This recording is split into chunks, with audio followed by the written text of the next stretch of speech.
Kshetrapal infra group દ્વારા ભુજ મધ્ય અત્યાધુનિક કોમર્શિયલ સંકુલ ક્ષેત્રપાળ લેન્ડમાર્કનું શુભારંભ કરવામાં આવ્યું હતું। ભુજ મિર્જાપર હાઈવે પર અંદાજિત 1,50,000 ચોરસ ફૂટ બાંધકામ ધરાવતા અત્યાધુનિક સગવડોથી સજ્જ ક્ષેત્રપાળ લેન્ડમાર્કનું શુભારંભ ખ્યાતના વક્તા અને BAPS સંત જ્ઞાનવત્સલ સ્વામીના હસ્તે કરવામાં આવ્યું હતું। વિશાળ પાર્કિંગ, લિફ્ટ, રિસેપ્શન એરિયા જેવી અત્યાધુનિક સગવડો ધરાવતા આ કોમર્શિયલ સંકુલમાં દેશની ખ્યાતનામ લક્ઝરી બ્રાન્ડ જેવી કે તનિષ્ક, કલ્યાણ જ્વેલર્સ, લાઇમલાઇટના વિશાળ શોરૂમ શરૂ થઈ ચૂક્યા છે અને હજુ અનેક પ્રખ્યાત બ્રાન્ડના શોરૂમ આવી રહ્યા છે। આ સંકુલનું દીપ પ્રાગટ્ય કરીને ખુલ્લું મૂકતા સંત જ્ઞાનવત્સલ સ્વામીએ પોતાના આશીર્વચનમાં જણાવ્યું હતું કે કચ્છમાં આવેલ ભૂકંપ પછી સમગ્ર કચ્છ, ખાસ કરીને ભુજનો વિકાસ ખૂબ જ ઝડપથી થયો છે। ભુજના વિકાસમાં ક્ષેત્રપાળ ગ્રુપ ખૂબ જ મહત્વનો ફાળો આપી રહ્યું છે, તે પ્રશંસનીય છે।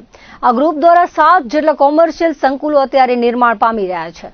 આ ગ્રુપ દ્વારા નિર્મિત અને નિર્માણાધીન પ્રોજેક્ટોમાં દેશ વિદેશની અનેક ખ્યાતનામ બ્રાન્ડોના શોરૂમ આપી ભુજવાસીઓને મેટ્રો સિટી જેવું શોપિંગનો અનુભવ કરાવવા માટે મહત્વનું યોગદાન રહ્યું છે।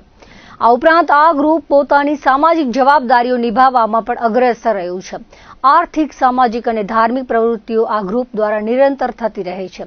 આ તબક્કે તેમણે સ્વામિનારાયણ સંપ્રદાયના સંત દ્વારા ભુજની પ્રથમ રાત્રિ ભગવત કથાના આયોજનને યાદ કરીને અભિનંદન આપ્યા હતા।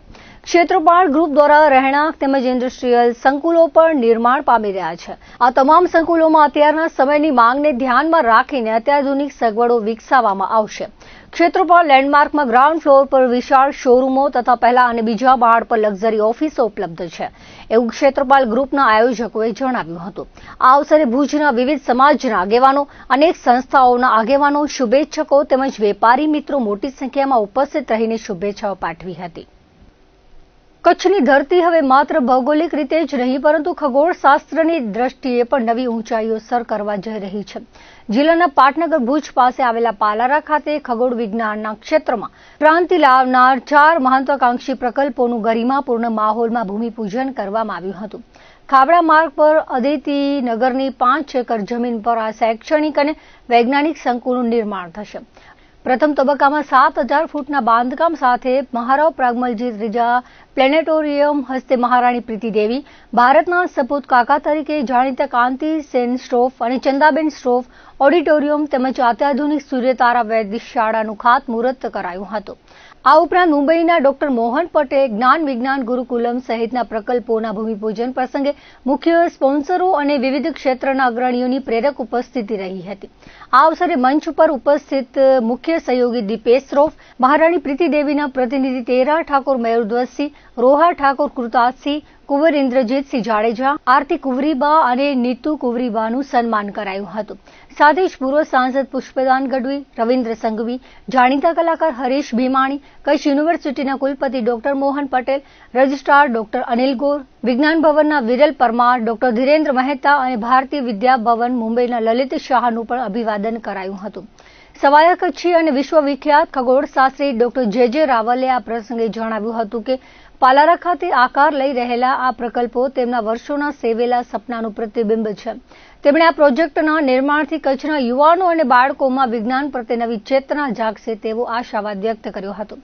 કાર્યક્રમ દરમિયાન કચ્છ અને ખગોળ વિજ્ઞાન નામના વિશેષ પુસ્તકનું વિમોચન રાજ પરિવારના સભ્યોના હસ્તે કરવામાં આવ્યું હતું। કુલપતિ ડોક્ટર મોહન પટેલે બાળકોમાં રહેલી આંતરિક શક્તિઓને ખીલવવા માટે આ કેન્દ્ર આશીર્વાદરૂપ બનશે તેમ જણાવ્યું હતું। ત્યારે જાણીતા વોઇસ આર્ટિસ્ટ હરીશ ભીમાણીએ આ ભવનના નિર્માણને ડોક્ટર રાવલનું એક પવિત્ર અનુષ્ઠાન ગણાવ્યું હતું। પાલારા મંદિરના વસંત અજાણીએ પણ આ વિકાસાત્મક કાર્ય અંગે હર્ષની લાગણી વ્યક્ત કરી હતી। આ પ્રોજેક્ટ સાથે શરૂઆતથી જોડાયેલા આરતી કુંવરીબા અને રવિન્દ્ર સંઘવીએ કોલકાતાના પ્લેનેટોરિયમની મુલાકાત લીધા બાદ કચ્છમાં પણ તેવું જ શ્રેષ્ઠ કેન્દ્ર બને તે માટે કરેલા પ્રયાસો અને રાજ પરિવારના આશીર્વાદને યાદ કર્યા હતા। કાર્યક્રમમાં વર્ષ 2006ની સંસ્થા સાથે જોડાયેલા દિવંગત પદ્મશ્રી ચંદનાજી, અશોક મહોલના અને વોટરમેન દામજી એન્કરવાલાના પ્રદાનને યાદ કરી શ્રદ્ધાસુમન અર્પણ કરવામાં આવ્યા હતા। આ કાર્યક્રમમાં મોટી સંખ્યામાં મહાનુભાવો હાજર રહ્યા હતા। પ્લેનેટોરિયમનું ભૂમિપૂજન થયું।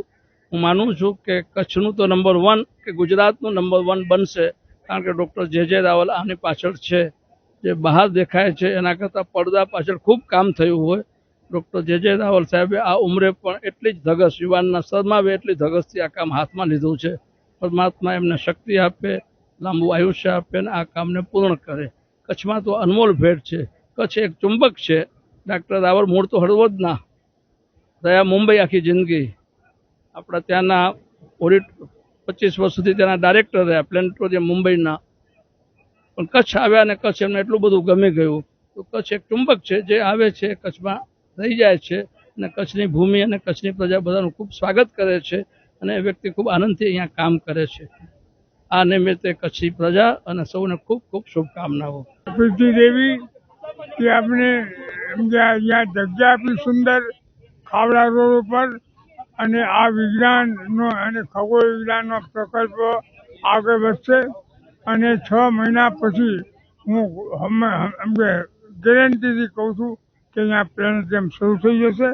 અને અહીંયા એ પ્લેનેટોરિયમ શરૂ થશે, બાળકો અને મોટાઓ અહીંયા રિસર્ચ બી થશે ખગોળ વિજ્ઞાનમાં.